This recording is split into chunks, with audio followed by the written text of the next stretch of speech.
Olá, meu amigo, minha amiga, sejam bem-vindos a mais um Portal do José, que a partir desse momento que nós estamos aqui, até a chegada ao poder do presidente Lula, como futuro chefe do Estado brasileiro, futuro chefe da nação, faltam menos de 48 horas.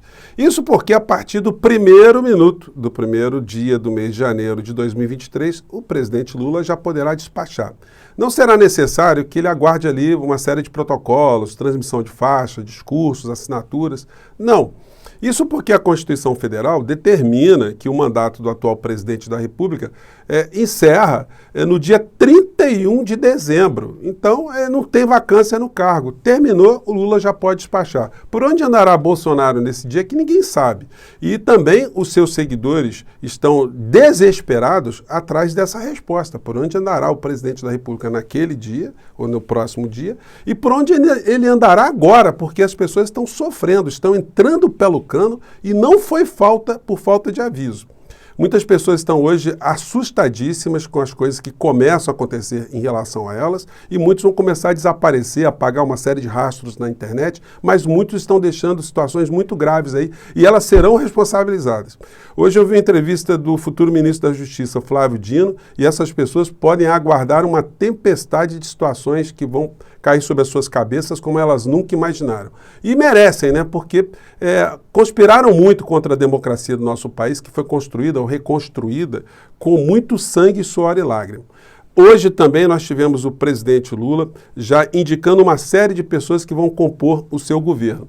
Algumas críticas por um lado, por outro. Nós aqui fizemos também nossa crítica em relação ao ministro, futuro ministro da Comunicação, que caiu e entrou outro. A gente só não sabe se foi melhor a emenda, né, do que o soneto, como a gente gosta de dizer no ditado popular. Pois bem, eu vou conversar com vocês sobre os últimos acontecimentos, mas antes de mais nada, eu quero convidar você que está chegando agora ao nosso portal a se inscrever. Você que é muito bem-vindo, conheça os nossos outros vídeos, compartilhe, dê seu joinha. Enfim, são formas de você atuar politicamente nesse período do nosso país que precisa muito de pessoas como você, pessoas que estão cada vez mais antenadas com a realidade brasileira. Se puder, se inscreva também no nosso clube de membros e participe dos nossos chats, que eu abro todos os dias aqui entre 5 horas e 5 e meia, tá bom? Então, vamos seguir em frente. Gente, o bolsonarismo, ele está procurando tábuas de salvação. Na medida que os canais vão sendo desmonetizados, que os criminosos vão desaparecendo, vão apagando os rastros, vão ficando com mais medo da justiça aqui no nosso país, vão vendo que as coisas estão sendo desenhadas para o futuro delas, elas vão desaparecendo e as pessoas vão tentando encontrar alguém para justificar ou para fortalecer a falsa crença que elas têm da realidade. Aí chegou aqui para mim um canal do senhor que se intitula Pastor Sandro Rocha. Ele tem lives aí com mais de 80 mil pessoas ao vivo. É muita coisa, né? Ele é um formador ali de crenças, né, no campo da extrema-direita. E hoje ele passou a interpretar fotos que o Bolsonaro publicou nas suas redes. O Bolsonaro publicou a foto dele aqui pequenininho, com o pai, e um peixe que poderia ser uma traíra. Então o pastor, ou essa pessoa que se intitula como pastor, fez a leitura que essa traíra seria um peixe apanhado pelo Bolsonaro, ou seja, militares que ele está identificando como traidores e que ele vai cortar esses traidores todos para dar o golpe no final da história. Essa é a mensagem que ele está dando, né? E aí, gente, é muito curioso ver a cenografia da coisa, né? O cidadão coloca uma roupa de combate do exército ali no fundo, uma camuflada, né? Então, quer dizer, o cara deve estar querendo fazer alguma coisa, assim, quer colocar a mão na massa. Mas aí acaba sendo preso no final da história e começa a chorar. Ou começa a orar, né? Não necessariamente nessa ordem, e a gente não tem como não tripudiar dessas pessoas, né? É como a gente... Aliás, é uma situação, como é que a gente lida com essas pessoas?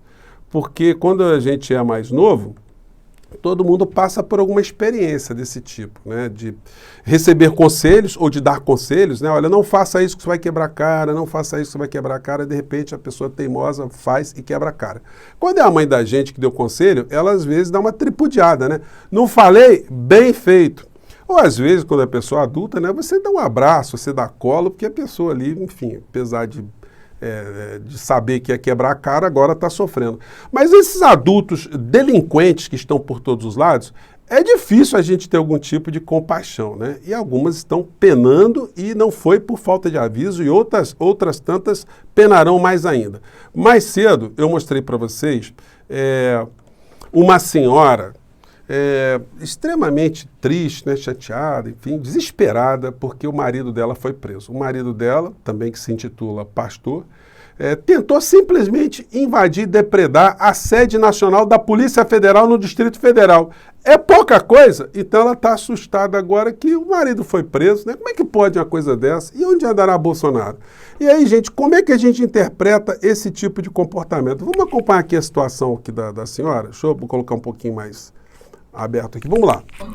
Que o meu marido está sendo levado pela Polícia Federal aqui em São Gonçalo. Eu não sei qual é o motivo, mas o Xandão vem atrás da gente. Por favor, eu preciso de ajuda. Gente, acabaram de prender meu marido por estar lutando pela causa do Brasil, por estar defendendo a bandeira. Cadê o exército? Cadê as forças armadas agora para soltar meu marido? Agora cadê a direita? Cadê a direita para defender a gente que estava lutando pelo Brasil? Cadê todo mundo? Sumiu, né? Os patriotas sumiram, né?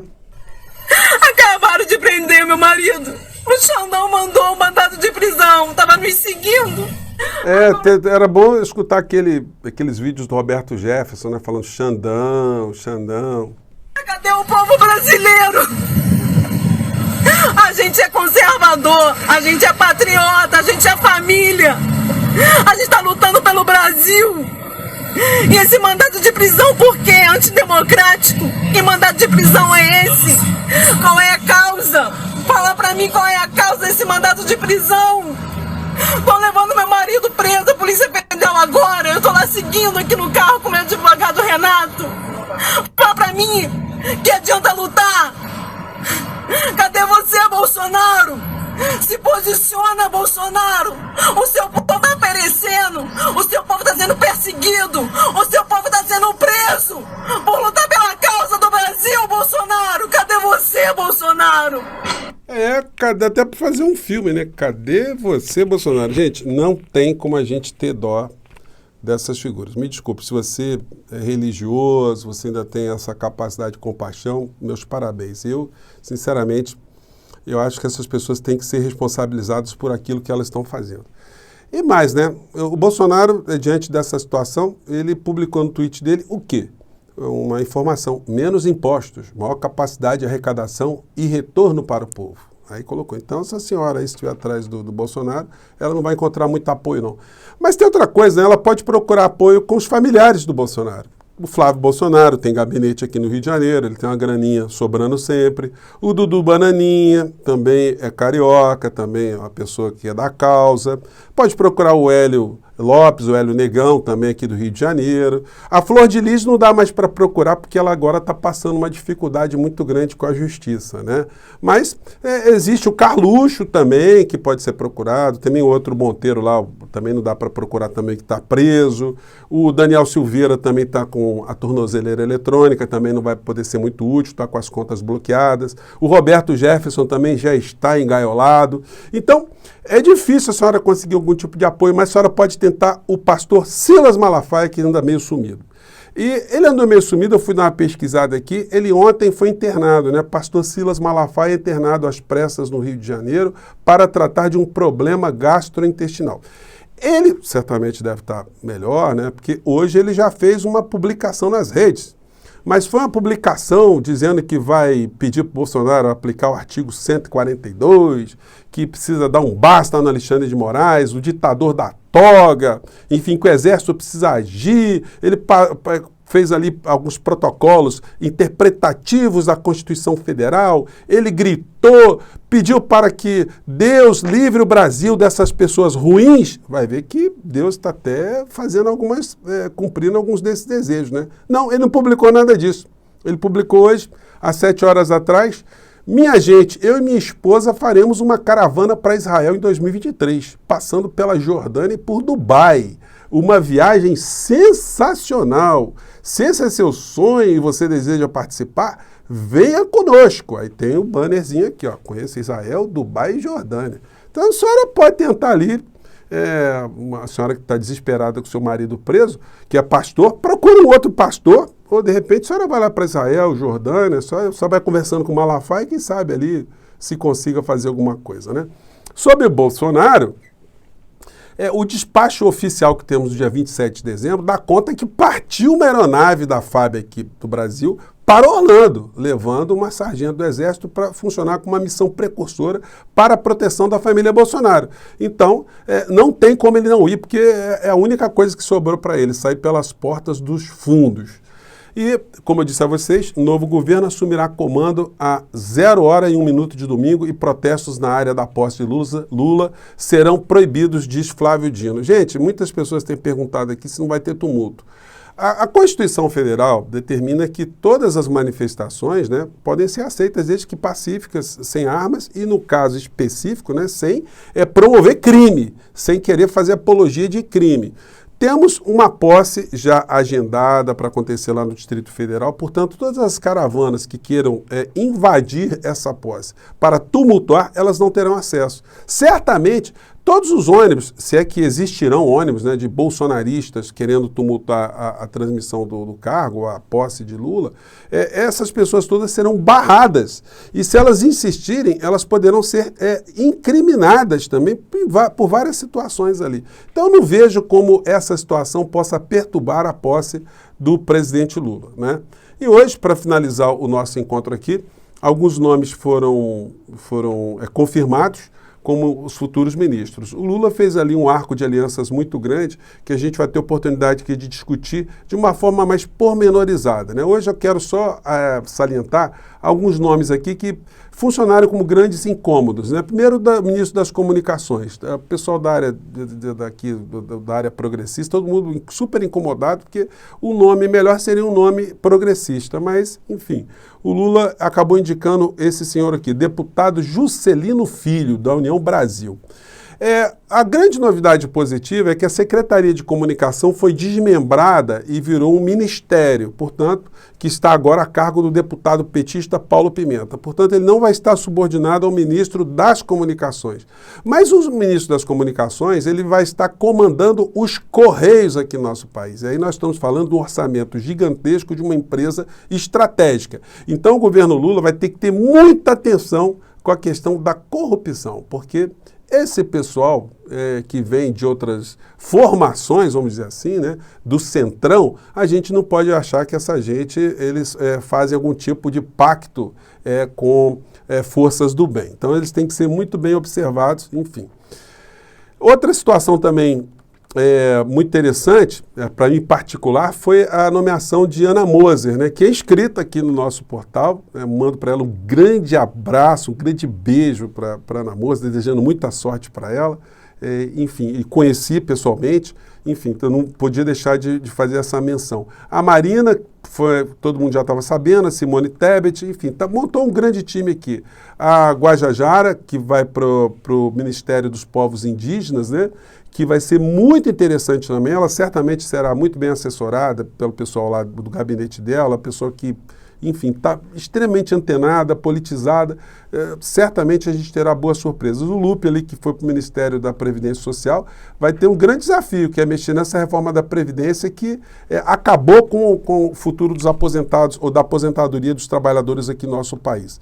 E aí um outro nome que eu queria chamar a atenção aqui de vocês, que eu acho muito estratégico, é o futuro ministro das Minas e Energia. Não vai dar para a gente comentar todos, né? O Alexandre Silveira, que foi senador pelo PSD lá de Minas Gerais e foi vice na chapa de Alexandre Calil na composição da campanha do presidente Lula.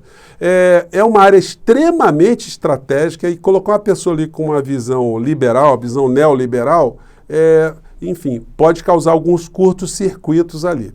Quando eu tive a chance de entrevistar o ex-presidente Lula, agora o nosso futuro presidente, ele mostrou no nosso papo ali que ele tem um grande sonho de transformar o Ministério das Minas e Energia, ou essa área, numa área super estratégica, convergindo ali a Eletrobras e a Petrobras. Bom, isso nós vamos ver no decorrer do governo dele. A gente só pode torcer que as coisas sejam cada vez mais transparentes, haja muito debate sobre as principais ações que esse governo tomará e muita participação popular inclusive a participação e principalmente dos formadores de opinião no campo progressista que lutaram tanto tempo, né, para que essa situação chegasse ao ponto que ela chegou. Ou seja, o arremesso para o lixo da história dessa turma que ainda está nos atazanando e a chegada novamente da democracia, da reconstrução da democracia aqui no nosso país. Certamente nós vamos alcançar muitas situações positivas aqui no nosso país, mas nós não podemos simplesmente ficar como espectadores. A gente vai ter que motivar debates, a gente vai ter que fazer crítica, como nós fizemos